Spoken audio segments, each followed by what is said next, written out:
I'm very pleased that the council, this Climate Change Council, has been constituted, and I congratulate the nominees that have been appointed to work on the council. Mr. Speaker, everyone has in this House, and I think across the globe, acknowledged the importance of climate change action, and that we need to, even though Africa only emits about 4% of emissions globally, the lowest, we are the hardest hit and affected by the impacts of climate change. Mr. Speaker, that's no different in Kenya, and I'm very, very glad to see this council being put together, and I'm sure that they're going to do fantastic work. Mr. Speaker, I rise to support the motion, but only in part. The other part for me, Mr. Speaker, would be to make further considerations, because there is a concern that I'm seeing in the country, and perhaps even through the council, what I've read about it so far, that we are forgetting or leaving behind, similarly to what Senator Abbas has just said, the faces that will represent the diversity that is Kenya in this council, and of course the matters and the agendas therein. Mr. Speaker, what I'm talking about is that in my own studies and interests and passions where they all lie, Mr. Speaker, I have not really found any conversations being had about inclusive climate change action or justice. When I say inclusive, Mr. Speaker, I mean for it to be all-encompassing, to represent vulnerable groups, to represent marginalized groups, and those all include persons with disabilities, of course, you'll know that I will say, children, youth, women, and other marginalized groups, Mr. Speaker. I again call this inclusive climate action or climate justice, and I wish that the title even would include the word inclusive, which is National Inclusive Climate Change Council, so that this is clear to Kenyans that is important to us to be addressing. Mr. Speaker, climate change focal points are not at all inclusive of persons with disabilities. Neither are the strategic plans.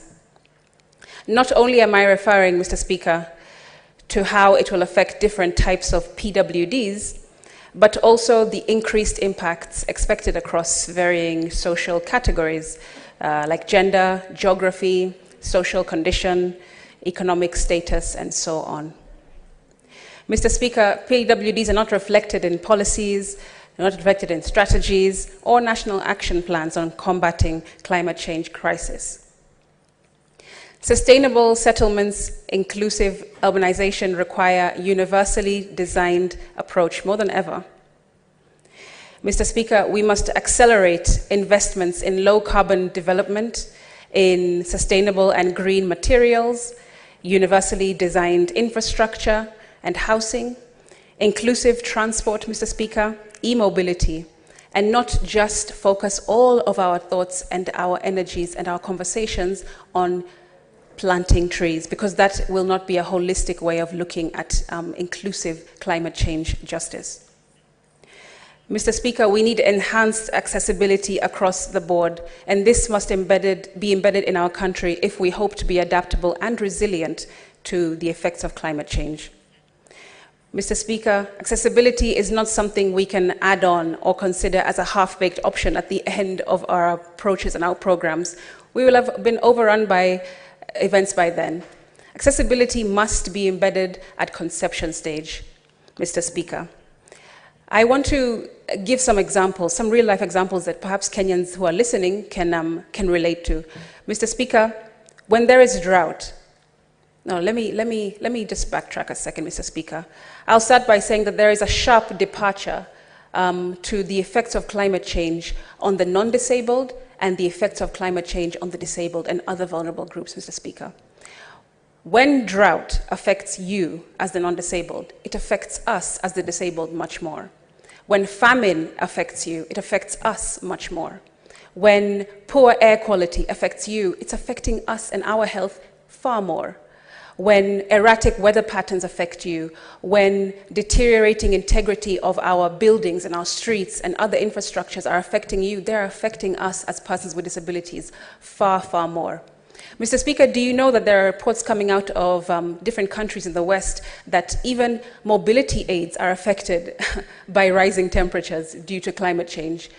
Hearing aids are being reported by the deaf as not functioning properly or defaulting and needing repair quickly because of climate change and high temperatures. Same for some of the wheelchairs that are being manufactured, Mr. Speaker. Same for some of the white canes like what I use here, Mr. Speaker.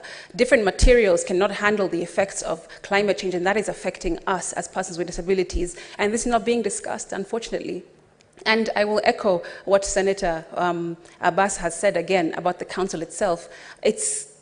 Unless somebody informs me here today or maybe later, the nominees, I have not heard that they are persons with disabilities or identify with any kind of disability. And so how are these types of very imperative, very urgent issues and concerns to do with climate change going to be discussed and put forward and tabled in a progressive manner in this council if persons with disabilities are not at the table? Mr. Speaker, you will have, of course, heard of the very famous saying, which is, if you're not at the table, then you'll be on the menu. And we don't want to be on the menu. We're on so many menus, Mr. Speaker. Okay? We're being left behind in so many other ways. We're struggling far, far more than you can ever imagine, than many non-disabled people in this house can imagine. They see me walking in and out of this house, Mr. Speaker, whether it's on television or wherever they get their news, and they think, oh, that is the face of all persons with disabilities. No, I am one of few who have been able to be blessed with this opportunity, and because of that, Mr. Speaker, I must talk about these kinds of issues that are not being discussed at all. I've not heard of any groups, of any organizations really looking deeply into disability inclusive climate change action or climate change justice. The Paris Agreement have talked about it. A few months ago at COP27, they spoke about it. There were some platforms and forums being headed regarding this topic, but unfortunately it's not mainstreamed at all. And I would like this to be considered moving forward in the Council. What are they going to be doing? What are the strategies? What are the plans that are inclusive of marginalized and disproportionately vulnerable groups in this country in their plans to do with climate change action? I thank you, Mr. Speaker.